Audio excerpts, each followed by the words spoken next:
Assalamualaikum warahmatullahi wabarakatuh. Bismillah, alhamdulillah, wassalatu wassalamu ala rasulillah Sayyidina Muhammad ibn Abdullah, amma ba'du. Alhamdulillah kita masih diberikan kesehatan oleh Allah. Alhamdulillah kita masih diberikan kesempatan untuk melanjutkan kajian kita di bulan Ramadan ini, yaitu ngaji kitab Arba'in Nawawi karya Imam An-Nawawi. Dan alhamdulillah kita masih tetap semangat dalam menjalankan ibadah puasa. Kali ini kita sudah masuk hari keberapa ini? Hari kelima, malam kelima.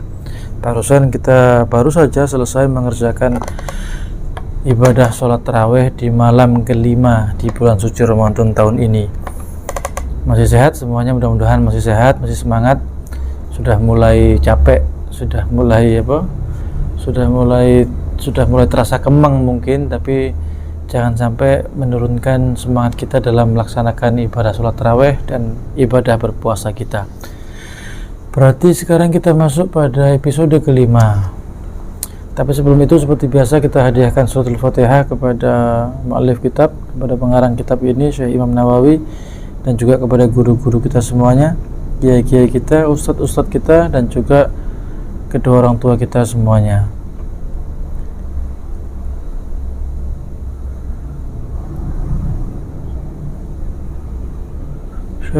Al-Fatihah. A'udzubillahi minasyaitonirrajim. Bismillahirrahmanirrahim. Alhamdulillahirabbil alamin arrahmanirrahim maliki yaumiddin. Iyyaka na'budu wa iyyaka nasta'in ihdinas siratal mustaqim siratal ladzina an'amta 'alaihim ghairil maghdubi 'alaihim waladdallin. Amin. Episode kelima berarti kita masuk pada al-hadits at-tasi'. Hadis yang ke-9 dan yang ke-10. Oke. Bismillahirrahmanirrahim. Qala al-mu'allif rahimahullah ta'ala wa nafa'ana bi ulumin fid dharain. Amin. Nah, ini sudah mulai bangkeannya sudah mulai terasa, tapi tetap semangat. Bismillahirrahmanirrahim.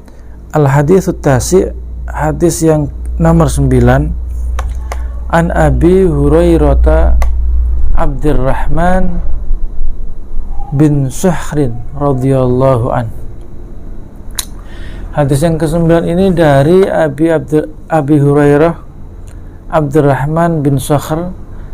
Beliau menyampaikan, Gal sami'tu Rasulullah sallallahu alaihi wasallam yaqul.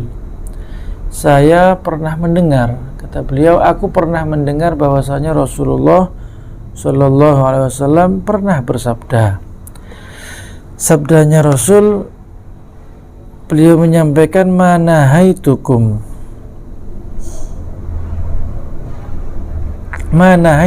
anhu fajtanibuhu. Apapun, kata Rasulullah, apapun yang aku larang untukmu, apapun yang tidak aku perbolehkan untuk kalian, maka fajtanibuh, maka jauhi. Apapun yang aku larang, kata Rasulullah, apapun yang saya larang, apapun yang saya suruh menjauhi, maka jauhi. Fajtanibuh, maka jauhilah, kata Rasulullah. Sebaliknya, wa ma amartukum bihi fa'tu minhu. Apa saja atau apapun yang aku perintahkan kepada kalian, maka kerjakan, maka laksanakan. Mastata'tum, laksanakan, kerjakan semampu kalian. Fa innama ahlaka alladzina min qablikum kasratu masailihim. Karena bahwasanya yang membuat celaka atau kehancuran orang-orang sebelum kalian adalah kasratu masailihim, terlalu banyak bertanya, over dalam bertanya, wa ikhtilafuhum ala anbiyaihim, dan juga mereka sering sekali mempermasalahkan atau mendebat atau bertentangan terhadap nabi-nabi mereka. Rawahul Bukhari wa Muslim. Dari hadis ini kita bisa belajar tentang bagaimana cara kita mengerjakan perintah dan bagaimana cara kita menjauhi larangan.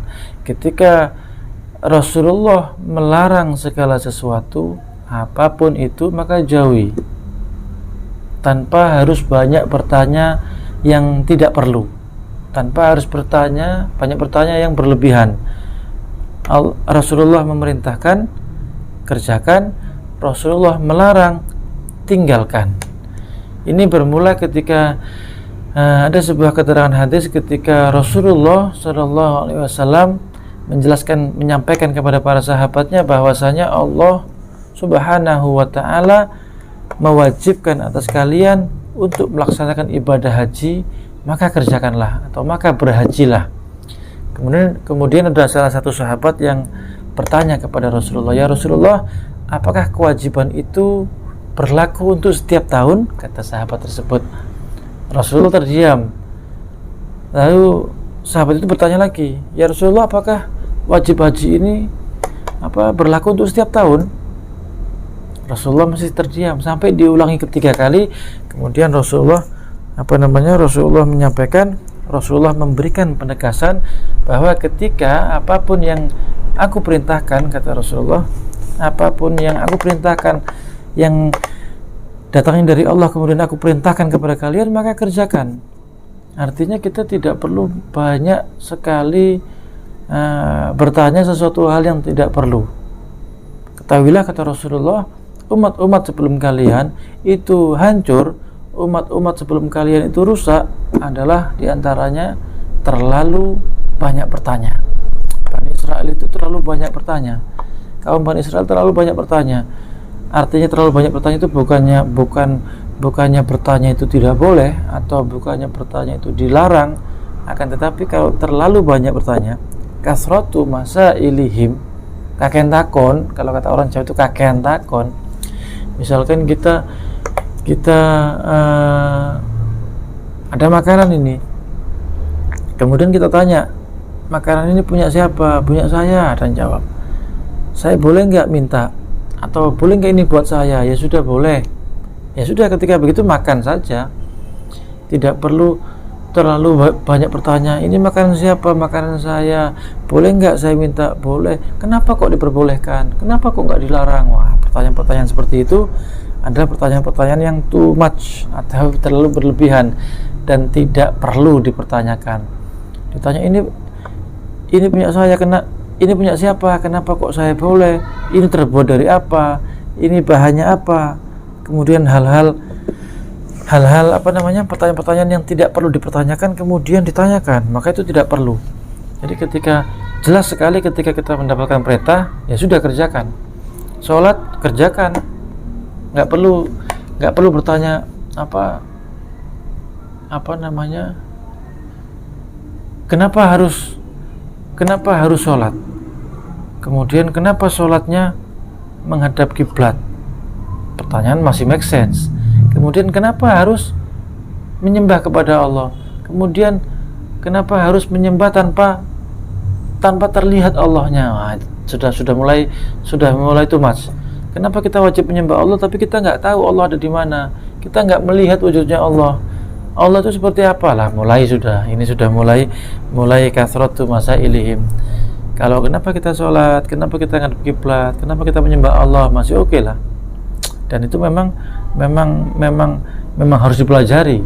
Tapi ketika sudah menginjak ke pertanyaan, Allah ini ada di sebelah mana, wujudnya seperti apa, kenapa Allah nggak sama dengan makhluk, dan seterusnya, itu pertanyaan yang merusak, itu pertanyaan yang menyebabkan kita hancur sendiri. Karena kalau guru saya itu pernah menerangkan kepada saya hal-hal seperti itu ibaratnya kita memeriksa telur ayam yang ada dalam perutnya ayam.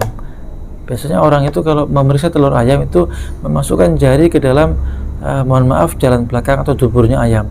Itu pelan-pelan saja, secukupnya. Oh ya, cukup. Oh ya, ini ada telurnya, begitu katanya. Tapi kalau kita terlalu dalam, itu bukan kena telur tapi kena kepada kotoran ayam. Kira-kira seperti itu. Kalau kita terlalu dalam bertanya, terlalu banyak berlebihan, hal-hal yang tidak perlu dipertanyakan itu dipertanyakan, maka rusak, kacau. Kenapa manusia itu terbuat dari ada lapisan kulitnya? Kenapa kulit seperti ini? Bagaimana cara menciptakan kulit, dan seterusnya? Maka itu terlalu berlebihan. Makanya kita yang pas-pas sajalah. Kenapa manusia diciptakan? Oke lah. Kenapa manusia itu menjadi khalifah di muka bumi? Oke lah. Itu masih ilmiah dan harus kita ketahui, harus kita pelajari. Tapi ketika kenapa manusia itu kulitnya begini, kenapa kok kulit ini kalau ditarik kok nggak katut, kok bukan kulit seperti roti saja ditarik kemudian hilang, macam-macam, sudah itu hal yang nggak masuk akal. Kemudian dipertanyakan, itu yang membuat manusia rusak. Boleh bertanya asal sesuai dengan porsinya, boleh bertanya asal sesuai dengan kebutuhannya, boleh bertanya sesuai dengan keadaannya. Jangan bertanya yang berlebihan, jangan bertanya yang hal-hal yang di luar konteks, hal-hal yang di luar kewajaran. Maka ketika kita banyak bertanya hal yang seperti itu, kita menyamai umat-umat terdahulu yang hancur akibat terlalu banyak bertanya dan mempertentangkan nabinya. Umat-umat dahulu, kaum Bani Israel itu selalu menentang nabinya, itu memerintahkan apapun di debat. Nabinya memerintahkan ini dan itu, mewajibkan ini dan itu di debat, diengkeli kalau kata orang Jawa.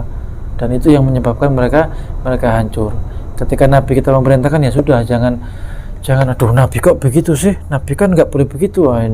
Jangan seperti itu menyebabkan kerusakan. Sudah, kalau Nabi Muhammad, kalau Rasulullah memerintahkan ini, sudah kita kerjakan. Kalau sahabat memberitahu ini bagus, ya berarti bagus. Kalau tabi'in, para alim, para salafun saleh, para ulama, para kiai memerintahkan kita hal yang baik, ya sudah kerjakan. Kalau hal itu baik, kerjakan. Ngapain harus dipertanyakan lagi? Kalaupun ada perselisihan di antara kiai, di antara ulama, di antara ustadz, ya sudah, diam saja. Kita tidak perlu ikut campur dan terlalu banyak bertanya kenapa kiai ini begitu, kenapa kiai itu begitu. Sudah, kita sebagai santri kalau sudah masuk ke ranah yang sensitif dan kita nggak perlu untuk bertanya, ya sudah, nggak perlu. Tapi kalau selama itu perlu ditanyakan, tanyakan. Tapi kalau itu nggak perlu ditanyakan, ya sudah, jangan. Mana batasan perlu dan tidak adalah sesuatu yang tidak kita ketahui pasti. Ada maksudnya sesuatu yang kita tidak mampu menjangkaunya dan tidak butuh untuk kita jangkau, ya sudah, jangan ditanyakan. Yang bukan hak kita jangan ditanyakan. Kalau nggak ada urusannya dengan kita, nggak ada kaitannya dengan kita, ya sudah. Selama itu ada kaitannya dengan kita, tanyakan. Tapi kalau sudah nggak ada kaitan, jangan sekali-kali banyak bertanya. Kemudian al-haditsul ashir, hadis yang ke-10.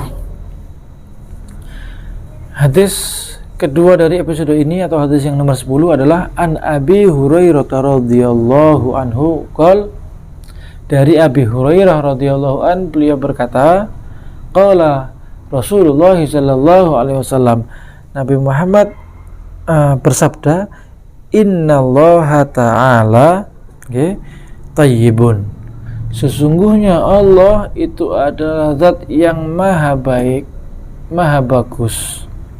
La yakbalu illa tayyiban, dan Allah tidak menerima apapun kecuali yang baik, kecuali yang bagus pula.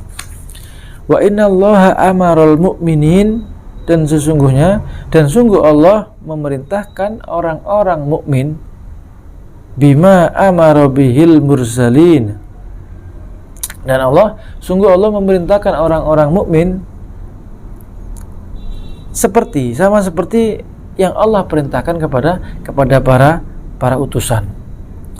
Faqala ta'ala, lalu Allah berfirman, ya ayyuhar rusulu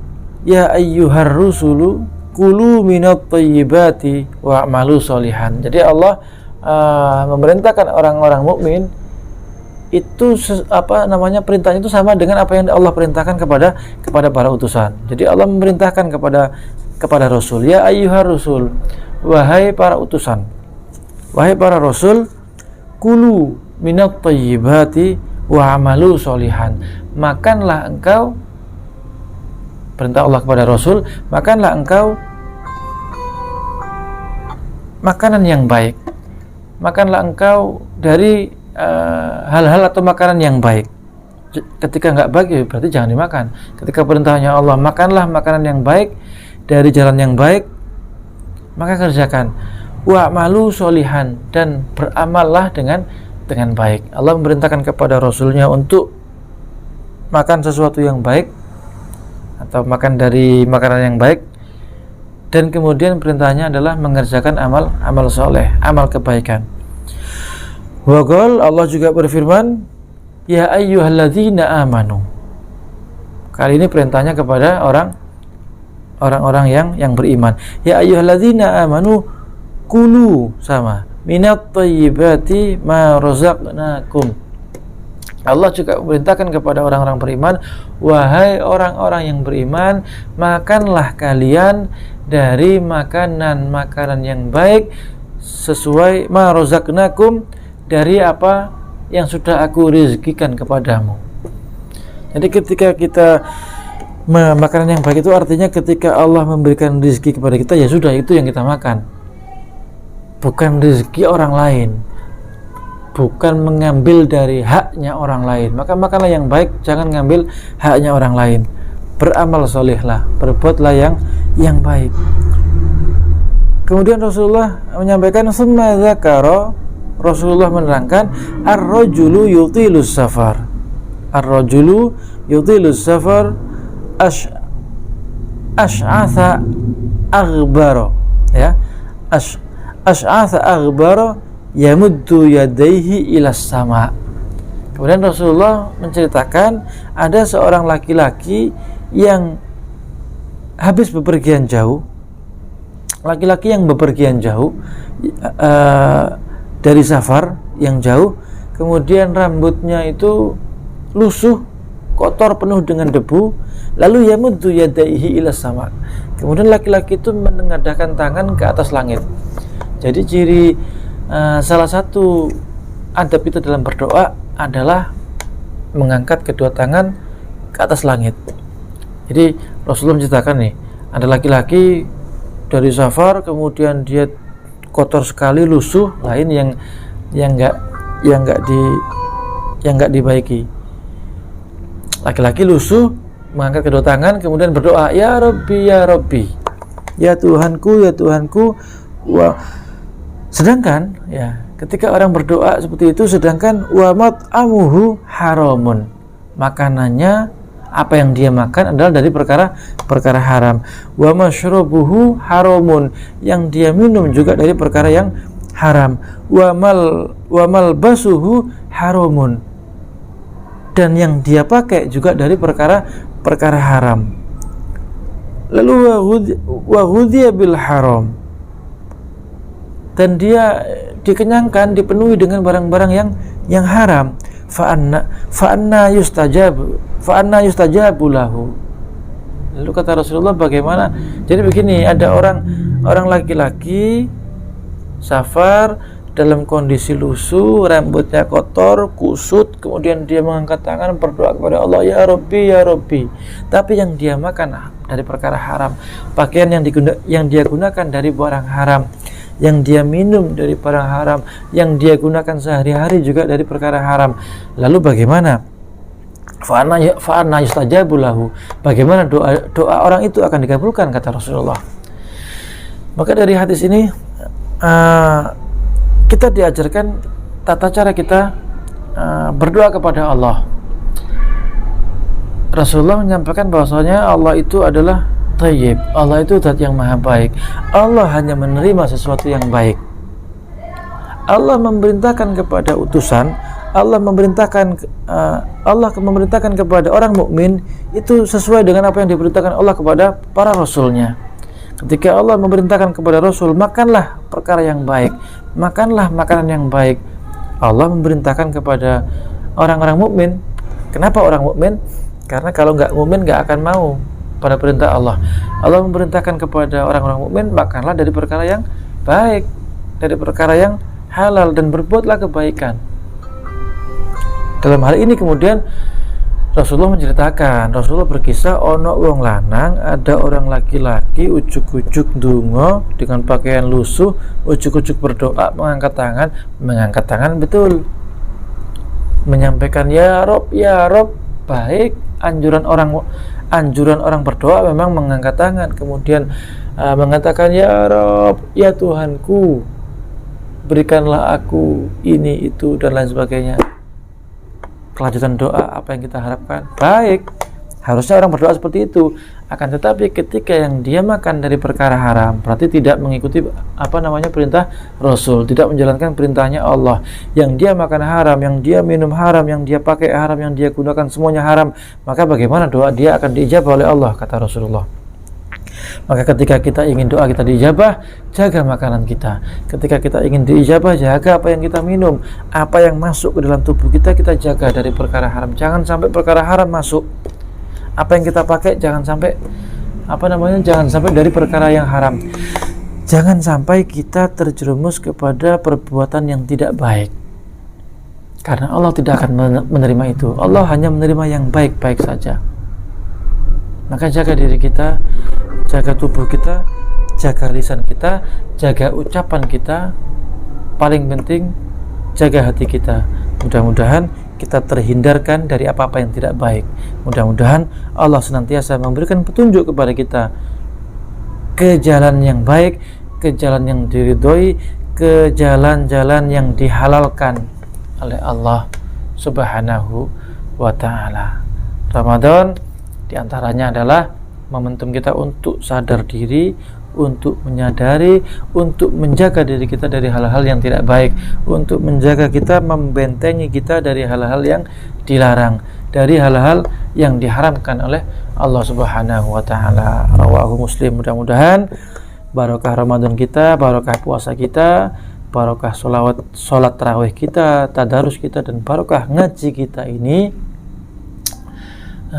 kita benar-benar dijaga oleh Allah dari perkara yang haram.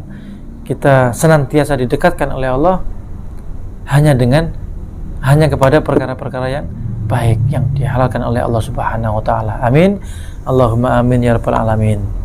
Sekian untuk pertemuan kali ini. Kita lanjut esok hari di pertemuan berikutnya, episode ke-6. Mudah-mudahan tetap sehat, tetap berpuasa, tetap tarawih, tetap tadarus, tetap beribadah kepada Allah dengan sebanyak-banyaknya. Jangan lupa memohon ampun kepada Allah mumpung di bulan Ramadan. Akhiran wallahul muwaffiq ila aqwamit thoriq. Wassalamualaikum warahmatullahi wabarakatuh.